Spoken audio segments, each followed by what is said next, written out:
Hi everybody, my name's Jamie. Welcome back to Battlefield 1. It's another ramble, probably my final ramble for this series of rambles. I'm just doing a bunch in September because, I don't know, had a lot to talk about, really. I still write for my own gaming website, blog sort of thing, but purely opinion-based stuff this year I've moved away from news because regurgitating news is just boring and a bit soul-destroying after a while. I feel like I used to really want a job in the games press, and now I'm like, now you see where all the games press are moving to, their own thing, their own opinion-based things that people, it's a smaller range of people that they're reaching out to because they build up a fan base, and then those people really appreciate, really listen to what they're saying and are really into the way they say things and the games they like. But I'm still trying to figure that bit out. Anyway, this is a ramble about how good Battlefield 1 is. Isn't it a great game? It'll only be about 10 minutes, I promise. As you can tell from the title, from the length that you're probably seeing already. I was so surprised by it, but I just wanted to get across why I like it so much. So I've played, if you watched my ramble about the state of shooters today, you'll know that I'm a bit salty about how shooters have changed, how they've changed, because I used to play shooters so much with my friends. They were probably my core game, and they still are today, but they're just so different today than they were, and that annoys me because there's 13-year-olds who think they're amazing telling you that you're terrible at the game because you die once, and that's not really how shooters are played. It's not really how games are played. But yeah, Battlefield 1 seems to be more closer to what I'm used to what I like about shooters, than what we've had. Jesus, than what we've had with the slew of Call of Duties. Call of Duty Black Ops 3, probably since Modern Warfare, where, well, no, that's not that's unfair. Modern Warfare 2.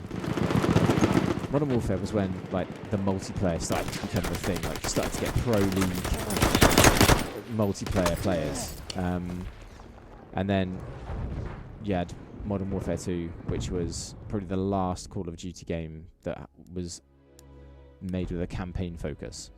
Modern Warfare 3, the campaign, I don't know, it just didn't grip me as much. They could have done so much more with that series to finish it with Modern Warfare 3, but they didn't. I just felt like Modern Warfare 3 was a bit of a cop-out.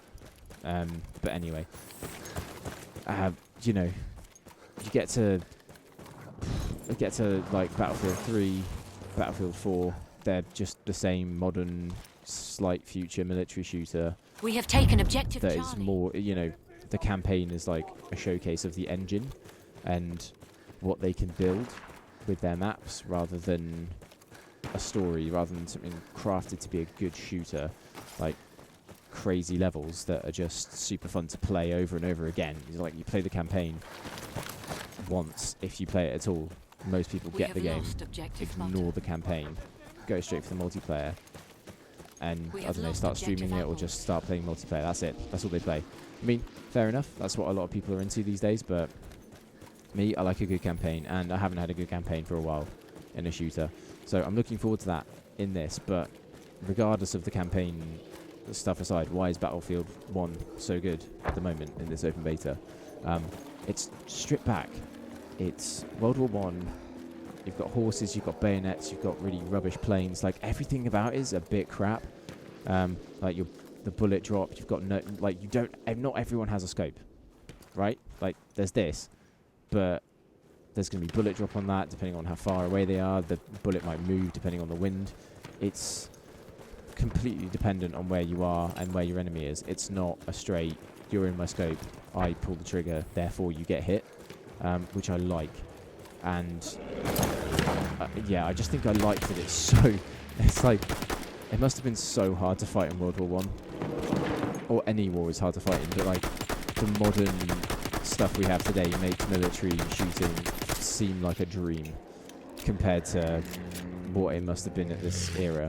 Oh dear, they went down. Oh, there's a man floating. But yeah, I just think I just think it's so interesting that it just grips me so much as a really stripped back shooter, something that I didn't think I'd want to revisit, like a World War II shooter or a World War I shooter. Well, you know, I'm even like when I played Call of Duty Black Ops, the original, that was quite good because the campaign went to Vietnam, and oh crap, I'm getting shot, and I'm dead. And that bit was just incredible, like going back to a war that's set in history. It's like you know the outcome of the war, but being part of it kind of makes you just feel like part of history. And I think I like that. I don't know, maybe that's just an age thing. Like back then, you know, like my dad's really into history, my wife's really into history. Maybe that's just the people around me are into history, so I enjoy historical things too. I don't know, but I just think that's why I enjoyed it. You know, being part of history in a shooter is good for me anyway. Yeah, I just feel like Battlefield 1's going to be the one to change it. I think Battlefield 1's going to be better than Call of Duty Infinite Warfare. Call of Duty 4, obviously, you've got the touch of nostalgia there, meaning no matter how bad that remaster is, people are going to love it anyway because it's got unrealistically godlike kill streaks. An Infinite Warfare, you can be a dog robot thing, which is just like, I mean, for people who like space shooters, yeah, like I love a good space shooter. I'm not saying it's going to be bad, but I'm saying for people who want to go back to basics, to be stripped back in their shooter, to just have, you know, pretty level playing field, and you've actually got to be good at the game to get kills. You don't just need to have ground your way up through so many levels to get a decent gun to be able to then annihilate people who are a lower level than you. Does that make sense? We have taken objective Duff. I think that's what I mean. Yeah, I just think the open beta shows so much promise. Like this one level, this one mode, I could play the crap out of even more. I'm not going to be able to, but I could just play it forever. And yeah, I just think it's great. I just think they've done a great job with it so far, and I can't wait to see what the final game looks like when it comes out, whenever it is. It's like Christmas, isn't it? Or like later in this year sometime. Yeah, so let me know what you think of it. It's been a bit of a short ramble, but I just wanted to make a video on this because I think it needs to be said. Let me know what you think of Battlefield 1, if you played it. If not, if you think it's rubbish, that's fair enough. Talk to me about it. I want to know why you think it's rubbish. Like the specific reasons, because you know my specific reasons for liking it. Anyway, thanks very much for watching, and I'll see you in the next ramble or whatever video I do next.